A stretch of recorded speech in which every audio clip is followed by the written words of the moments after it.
The Samsung Galaxy S20s are finally official. I've had some early hands-on time with them, and in this video we're going to be looking at how the Samsung Galaxy S20 Ultra compares to the iPhone 11 Pro Max. What's up guys, Saf here on SuperSaf TV, and let's break down all of the differences SuperSaf style. Now looking at the size of both of these devices, they are both very, very big.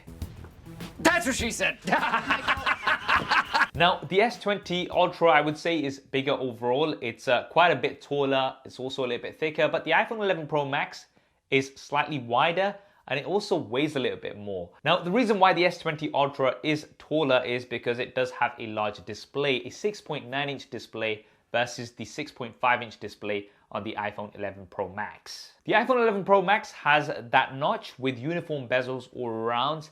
The S20 Ultra has slimmer bezels and it has a punch out for the front-facing camera. This is going to give you a higher screen-to-body ratio. Now, although both displays are based on OLED technology, which is going to give you vibrant colors, very deep blacks, the S20 Ultra does have a higher pixel density, which is going to give you sharper images, and more importantly, it does have support for a 120Hz refresh rate. Now the 120Hz refresh rate is only enabled at Full HD+, so you are going to be losing a bit of resolution, but in exchange for that, you are going to be getting a much smoother experience. Now this will be particularly noticeable when you're scrolling, for example, or when you're in games, and this is a big advantage that we've got here on the S20 Ultra. And overall, I think it's easy to say that the S20 Ultra does get the win here for the displays, and it's got one of the best displays in the market, no doubt. Now let's talk a little bit about the overall design and build. Both of these are very premium devices. We've got a combination of metal and glass. The iPhone 11 Pro Max has a stainless steel frame. The S20 Ultra has an aluminium frame, and both devices are also IP68 water and dust resistant. Now, the glass on these devices is different. The S20 Ultra has glossy glass on the back, and the iPhone 11 Pro Max has frosted glass on the back. Now, I do prefer the frosted glass on the iPhone 11 Pro Max because it attracts less fingerprints. The S20 Ultra can quite easily attract those fingerprints. You also have more color options on the iPhone 11 Pro Max, 4 in total, whereas on the S20 Ultra, you only have the 2 color options, the Cosmic Grey and the Cosmic Black. Now things get quite interesting when we look at the camera modules. So the iPhone 11 Pro Max has the square camera module, and the S20 Ultra has quite a large rectangular camera module, which is also on the left-hand side. Now, design-wise, which one of these you prefer is going to come down to your personal preference, but we do have these camera modules for particular reasons. And let's talk about the cameras. The iPhone 11 Pro Max has a triple camera setup. All of these are 12 megapixels. You've got an ultra wide camera, you've got a primary camera, and you've got a telephoto camera, which is going to give you up to 2 times optical zoom and up to 10 times digital zoom. Now, I've been using the iPhone 11 Pro Max since it came out, and it's one of my favorite cameras. Very, very consistent indeed. Now, the S20 Ultra goes a little bit insane because you also have the ultra wide, a primary, a telephoto. In addition to that, you have a time of flight sensor, which is going to help with depth information. But let's talk a little bit about these cameras. So the ultra wide, 12 megapixels, it's slightly wider than what we've got on the iPhone 11 Pro Max. But then the primary camera is a 108 megapixel camera, which is absolutely insane. That's going to give you some insane resolution, and by default you are going to be shooting at around 12 megapixels, but what this is going to mean is that you're going to be able to combine 9 pixels into one, and that's going to let you get a lot more light captured onto that sensor. But if you do want to go full-fledged and get the 108 megapixels resolution, you're going to be able to do that as well, and this is something that I cannot wait to test out. But it doesn't stop there. The telephoto camera on the S20 Ultra has 48 megapixels for resolution, and it uses prism technology. This is something that we saw last year on a few devices, and it's going to allow you to have up to 10 times hybrid optic zoom and up to 100 times super resolution zoom, which Samsung are calling space zoom. Now, I've only had a brief time to test out these cameras in the demo room. I couldn't actually take any images away, but of course, as soon as I've got the S20 Ultra retail version in hand, we're going to be doing a SuperSaf style side-by-side camera comparison and putting it up against the iPhone 11 Pro Max. If you want to see that first, then be sure to subscribe and hit that bell icon so you don't miss that coverage. For video, the iPhone 11 Pro Max, 4K up to 60 frames a second on all cameras, and I've said this many times before, but it has to date been my favorite smartphone camera for video. Very, very consistent. The dynamic range, the colors are all really, really good. The S20 Ultra also looks very promising, and it can offer up to 8K video recording. Now, this is the first mainstream smartphone that's gonna have 8K video recording, and that's just, I'm just like absolutely baffled. 8K video recording on a smartphone. Now, how good it's gonna be, again, I'm gonna have to test this out. It's very early stages right now, but just having that capability on a smartphone is amazing. 2020, what a year to be alive. Now, for the front-facing cameras, the iPhone, once again consistent, 12 megapixels here.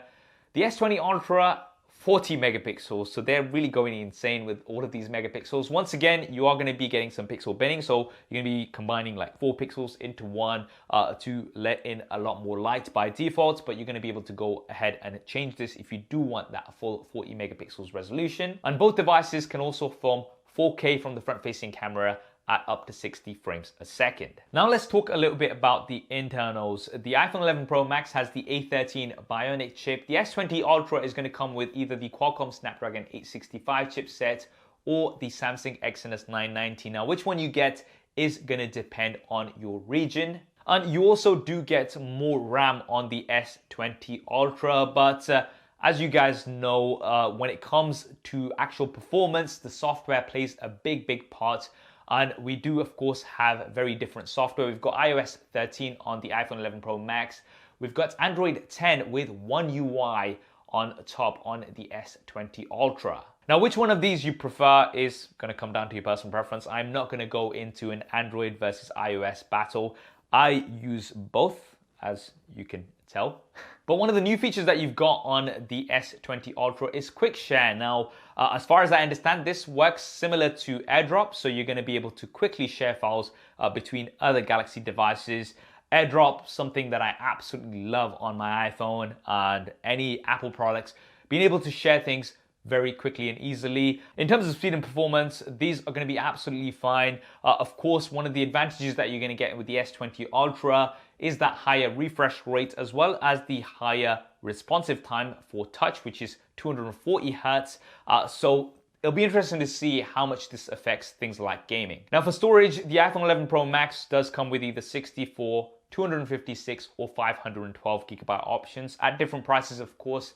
The S20 Ultra comes with a base of 128 gigabytes. You can get up to 512 gigabytes as well. Now this is UFS 3.0 storage, so this is faster storage. And with the S20 Ultra, you do get a microSD card slot, so you can expand the storage above that already large storage version of 512 gigabytes. So you could get a terabyte microSD card and you can have up to 1.5 terabytes on your smartphone. So for storage, the S20 Ultra does get the edge. Now for security, the iPhone 11 Pro Max has Face ID, works really well. The S20 Ultra has the ultrasonic in-display fingerprint sensor, and this is similar to what we've seen last year on the S10 as well as the Note 10s.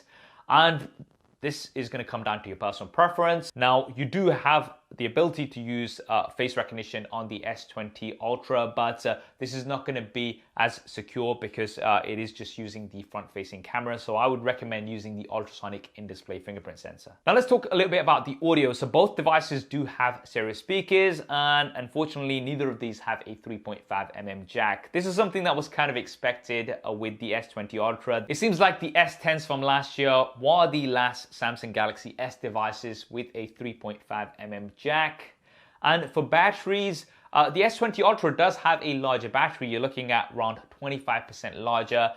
In terms of usage, we're going to have to wait and see. The iPhone 11 Pro Max has been giving me some great battery life. So it'll be interesting to see with that 120 Hertz refresh rate, how much of an impact that has on daily battery usage. But the S20 Ultra does have faster charging compared to the iPhone 11 Pro Max. Both devices also support wireless charging. However, the S20 Ultra does have support for wireless PowerShare. And this is where you're going to be able to use your S20 Ultra to charge other devices wirelessly. So this is particularly useful for things like earbuds. If you've got your phone in charge, you can just flip it over and leave those on there. This is a technology that we saw introduced last year with the S10s and the Note 10s.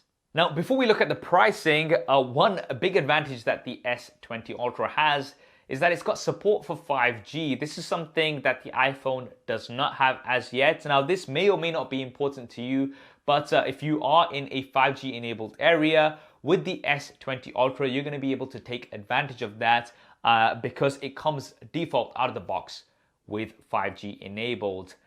Now, let's talk about the price. So the S20 Ultra is coming in higher, but you are getting more storage and of course you are getting 5G.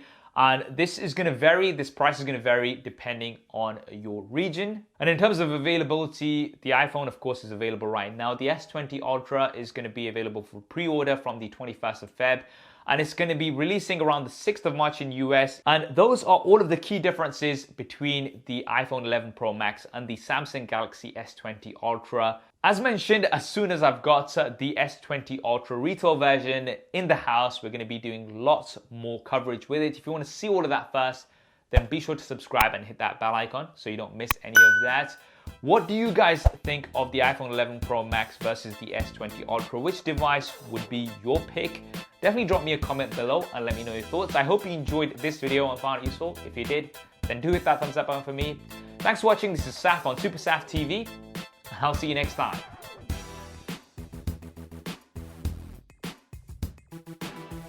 It seems like the S10s... Here's what I found. Shut up.